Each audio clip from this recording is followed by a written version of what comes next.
Hi viewers, எல்லாரும் எப்படி இருக்கீங்க? நான் உங்கள் டாக்டர் லட்சுமணன். இன்னைக்குள்ள வீடியோ நம்ம எதை பற்றி பார்க்க போகிறோம்னா, கொழுப்பு நிறைந்த உணவுகள் என்ன பண்ணும் அப்படின்னா, அந்த ஸ்டொமக் இருக்கு இல்லையா, அந்த நம்ம வயிற்றினுடைய கீழ்ப்பகுதியில் தொப்பையை ஏற்படுத்தும்.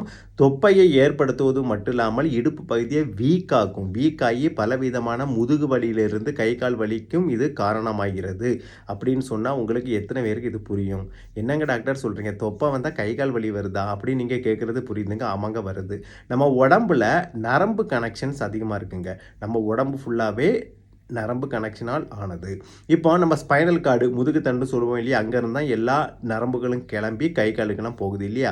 இப்போ நம்ம கொழுப்பு நிறைந்த உணவுகளை சாப்பிட்டு முக்கியமாக இடுப்பு பகுதியில் தொப்பை, இடுப்பு பகுதியில் இந்த ஊளை சதைன்னு சொல்லுவாங்க, அதெல்லாம் வரும்போது என்னாகும் அப்படின்னா நமக்கு முதுகு வலி வரும். ஏன்னா அந்த வயிறினுடைய வெயிட் முன்னாடி இழுக்கும் போது முதுகு கர்வேச்சர் மாறும்.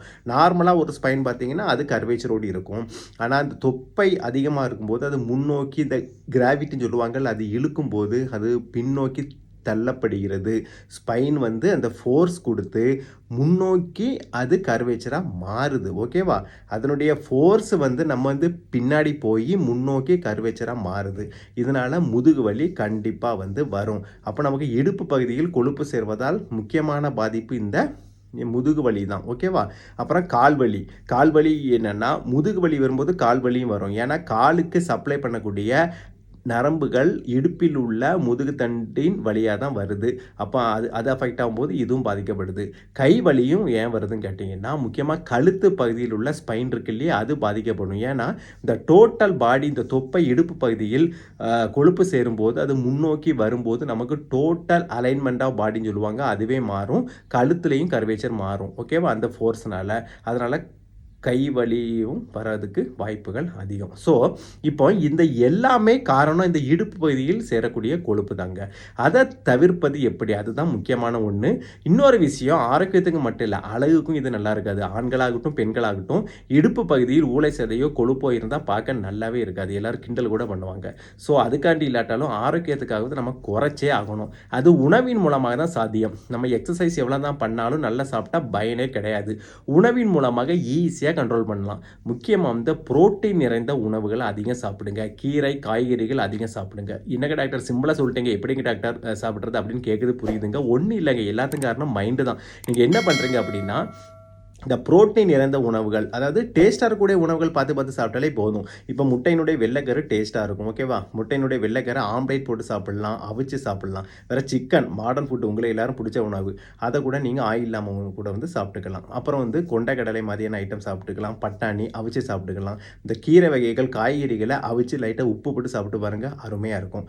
இதை விட இன்னொரு ஃபுட்டு சொல்லுவோம், கேழ்வரகு, கம்பு, அதனால் செய்யப்பட்ட வகைகள், உணவு வகைகள் மட்டும் இல்லை, கூழ், கம்மங்கூழ், கேப்பக்கூழ்லாம் அந்த ஸ்நாக்ஸ் வச்சு சாப்பிட்டு பாருங்கள், அருமையான டேஸ்ட்டாக இருக்கும். இந்த மாடர்ன் ஃபுட்லாம் தோற்று போங்க, அப்படி இருக்குங்க. ஸோ இந்த மாதிரி ஃபுட்டுகளை நீங்கள் பார்த்து சாப்பிட்டீங்கன்னா இடுப்பு பகுதியில் கொழுப்பு சேரவே சேராது. முக்கியமாக கார்போஹைட்ரேட், இட்லி தோசை ஐட்டங்கள் பேருக்கு 1-2 சாப்பிட்டுக்கோங்க. ஏன்னா கார்போஹைட்ரேட் தேவை தான் பாடிக்கு, ஆனால் அளவுக்கு அதிகமாக சாப்பிடும்போது கொழுப்பாக மாறும். அதுதான் பிரச்சனை.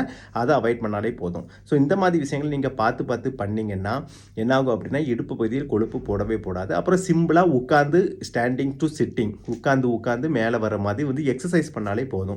இப்போ எக்ஸசைஸ்னால் பெருசாக பண்ணணும்னு அவசியம் இல்லை. கொழுப்பு சேர விடாமல் இந்த எக்ஸசைஸ் பண்ணாலே போதும்.